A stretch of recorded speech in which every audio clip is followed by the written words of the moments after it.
দীর্ঘ ১৫ বছর পর বাংলাদেশ পাকিস্তান পররাষ্ট্র সচিব পর্যায়ের বৈঠক, রাজনৈতিক সম্পর্ক উন্নয়নের প্রত্যাশা। ঐক্যমত্য কমিশনের সাথে বিএনপির আলোচনা, সংস্কারের নামে মানুষের পরিবর্তনের আকাঙ্ক্ষা যেন নষ্ট না হয় মন্তব্য নেতাদের। মুজিবনগর সরকারের নাম পরিবর্তনের ইচ্ছা নেই, মুক্তিযুদ্ধের ইতিহাস কখনো মোছা যাবে না মন্তব্য উপদেষ্টা ফারুক ই আজমের।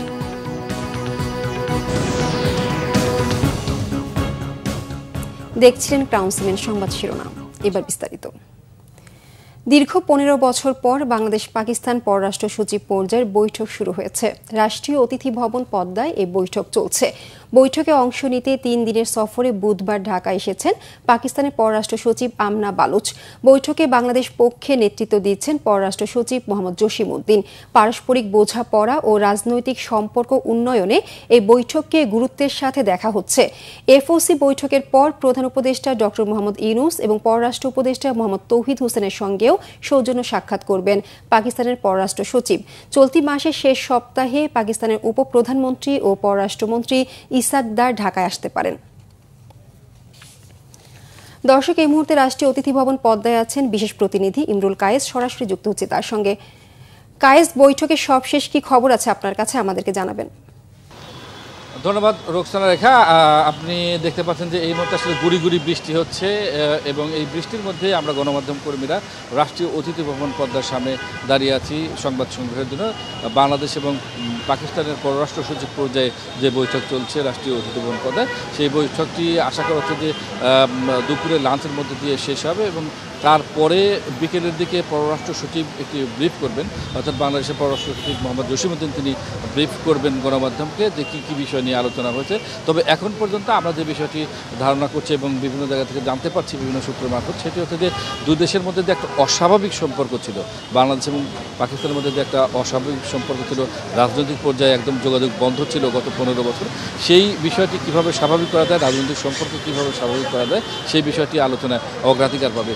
এছাড়া বাণিজ্য, প্রতিরক্ষা সহ অন্যান্য বিষয়েও দুই দেশ আসলে সম্পর্ক বৃদ্ধি করতে চায়। আপনি জানেন যে একসময় পাকিস্তান এবং বাংলাদেশের মধ্যে সরাসরি বিমান যোগাযোগ ছিল, কিন্তু গত ফ্যাসিবাদ আমলে সেটি কিন্তু বন্ধ করে দেওয়া হয়েছিল। তো সেই সরাসরি বিমান যোগাযোগের বিষয়টিও কিন্তু আলোচনা এবং শিগগিরই ধারণা করছে যে দুই দেশের মধ্যে সরাসরি বিমান যোগাযোগ চালু হবে। তো এভাবে দুই দেশের জনগণ পর্যায়ে সম্পর্ক বৃদ্ধির জন্য দুই দেশের মধ্যে বন্ধুত্বমূলক সম্পর্ক যেন আরও বাড়ে, সেই বিষয়টি আলোচনা হবে। এবং আপনি জানেন যে আঞ্চলিক পর্যায়ে বাংলাদেশ এবং পাকিস্তানের সম্পর্কের উপর বেশ গুরুত্ব রয়েছে। দুই দেশের বিভিন্ন ইস্যুতে কিন্তু আন্তর্জাতিক পর্যায়ে, আঞ্চলিক পর্যায়ে তাদের মধ্যে এক ধরনের ঐক্যমত দরকার, ভবিষ্যতে দুই দেশই যাতে সম্মতি লাভ করতে পারে সেজন্য। তো যেহেতু বৈঠক এখনও শেষ হয়নি, সেই জন্য আসলে কমপ্লিটলি বলা যাচ্ছে না যে কোন কোন বিষয়ে একেবারে গুরুত্ব দিয়ে আলোচনা করা হচ্ছে। আপনাকে জানিয়ে রাখি যে এই বৈঠকটি শেষে পাকিস্তানের যে পররাষ্ট্র সচিব আমনা বালুচ রয়েছেন, তিনি কিন্তু আমাদের পররাষ্ট্র উপদেষ্টার সাথে সৌজন্য সাক্ষাৎ করবেন, প্রধান উপদেষ্টার সাথে সৌজন্য সাক্ষাৎ করবেন এবং সেই সৌজন্য সাক্ষাতেও কিন্তু দুই দেশের পারস্পরিক সম্পর্ক কীভাবে স্বাভাবিক করা যায়, কীভাবে বাণিজ্য, প্রতিরক্ষা এই সম্পর্কগুলো স্বাভাবিক করা যায়, সেই বিষয়গুলো আলোচনা করা হবে। এবং আরেকটি তথ্য দিয়ে রাখি যে এই বৈঠকটি কিন্তু ৬ষ্ঠ এফওসি অর্থাৎ ফরেন অফিস কনসালটেশন অর্থাৎ পররাষ্ট্র সচিব পর্যায়ে বৈঠক হচ্ছে, সেটি কিন্তু গত ১৫ বছরে এই প্রথম। তো এই ছিল আসলে সর্বশেষ খবর। ইমরুল কায়েস, আপনাকে ধন্যবাদ।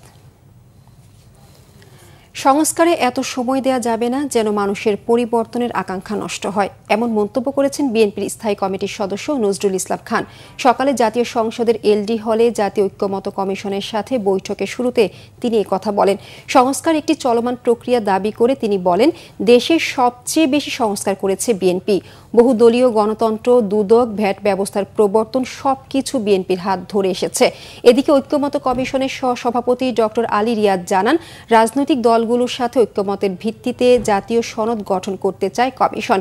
বিএনপি স্থায়ী কমিটির সদস্য সালাউদ্দিন আহমেদের নেতৃত্বে নজরুল ইসলাম খান সহ ৫ সদস্যের প্রতিনিধি দল বৈঠকে অংশ নিয়েছেন। আমরা সবাই চাই, ভালো চাই, আরো ভালো চাই, আরো ভালো চাই, কিন্তু খুব বেশি ভালো করার জন্য যেন আমরা এত সময় না নিই, যাতে মানুষের পরিবর্তনের যে আকাঙ্ক্ষা সেটা স্থিমিত হয়ে যায়। আমাদের লক্ষ্য হচ্ছে একটি জাতীয় সনদ তৈরি করা, যাতে করে আমরা বাংলাদেশে একটি স্থায়ী গণতান্ত্রিক ব্যবস্থা প্রতিষ্ঠা করতে পারি। আমরা আশা করছি আমরা আলাপ আলোচনার মধ্য দিয়ে এমন একটা জায়গায় উপস্থিত হতে পারবো যেখান থেকে প্রাতিষ্ঠানিকভাবে, সাংবিধানিকভাবে আমরা এমন ব্যবস্থা তৈরি করতে পারবো যা বাংলাদেশের ভবিষ্যৎ পথরেখা নির্দেশ করবে। মুক্তিযুদ্ধ বিষয়ক উপদেষ্টা ফারুক ই আজম বলেছেন, মুক্তিযুদ্ধের ইতিহাস কখনো মোছা যাবে না এবং কোনো কিছু আরোপিত করা হবে না। বৃহস্পতিবার ভোরে ঐতিহাসিক মুজিবনগর দিবস উপলক্ষে মুজিবনগর স্মৃতিসৌধে জাতীয় পতাকা উত্তোলন, শ্রদ্ধা নিবেদন ও গার্ড অব অনার গ্রহণ শেষে সাংবাদিকদের তিনি একথা বলেন। তিনি বলেন, ৫ আগস্টের পর মুক্তিযুদ্ধ স্মৃতি কমপ্লেক্সের যে ক্ষতি হয়েছে তা সংস্কার করা হবে। উপদেষ্টা আরও বলেন, ভুয়া মুক্তিযোদ্ধা নিয়ে সত্যিকারের মুক্তিযোদ্ধারা বিব্রত। যারা মুক্তিযুদ্ধে অংশগ্রহণ না করেও নিজেদের মুক্তিযোদ্ধা হিসেবে পরিচিত করছে তা বন্ধের উদ্যোগ নেওয়া হচ্ছে। পরে উপদেষ্টা ফারুক ই আজম ৭১-এর ১৭ এপ্রিল মেহেরপুরের মুজিবনগরে বাংলাদেশের প্রথম সরকারকে গার্ড অব অনার প্রদানকারী ২ বীর মুক্তিযোদ্ধার হাতে সম্মাননা স্মারক তুলে দেন। আন্তর্জাতিক প্রসঙ্গ, সংশোধনী ওয়াকফ আইন নিয়ে সৃষ্ট মুর্শিদাবাদের সাম্প্রদায়িক সহিংসতা ভারতের প্রধানমন্ত্রী নরেন্দ্র মোদী ও বাংলাদেশের অন্তর্বর্তী সরকারের প্রধান উপদেষ্টা ডক্টর মোহাম্মদ ইউনূসের পূর্ব পরিকল্পনা ছিল বলে দাবি করেছেন পশ্চিমবঙ্গের মুখ্যমন্ত্রী মমতা বন্দ্যোপাধ্যায়। বুধবার বিতর্কিত ওয়াকফ সংশোধনী আইন বাতিলের বিরোধিতায় বিক্ষোভের মুখে কথা বলেন তিনি। ভারতীয় সংবাদ মাধ্যম দ্য ইকোনমিক টাইমসের প্রতিবেদন অনুযায়ী সম্মেলনে প্রধানমন্ত্রী মোদীকে উদ্দেশ্য করে মমতা বন্দ্যোপাধ্যায় বলেন, প্রধান উপদেষ্টা ডক্টর মোহাম্মদ ইউনূসের সাথে গোপন মিটিং ও চুক্তি করে বাংলাদেশ থেকে লোক নিয়ে পশ্চিমবঙ্গে দাঙ্গা বাঁধানোর চেষ্টা করছেন নরেন্দ্র মোদী। তিনি আরও বলেন, সংশোধনী ওয়াকফ আইন ভারতের সংবিধানকে লঙ্ঘন করে। এই আইন প্রণয়নের মাধ্যমে দেশের সাধারণ জনগণের অধিকার কেড়ে নেওয়া হয়েছে। ভারতের সীমান্তরক্ষী বাহিনীর ওপর অভিযোগের আঙ্গুল তুলে মমতা বন্দ্যোপাধ্যায় বলেন, সীমান্ত রক্ষার দায়িত্ব বিএসএফ-এর। তবে ভারত ও বাংলাদেশের মধ্যে দাঙ্গা তৈরি করতে সীমান্ত দিয়ে ভাড়া করা মানুষ ঢুকলে তার সম্পূর্ণ দায়ভার সরকারের।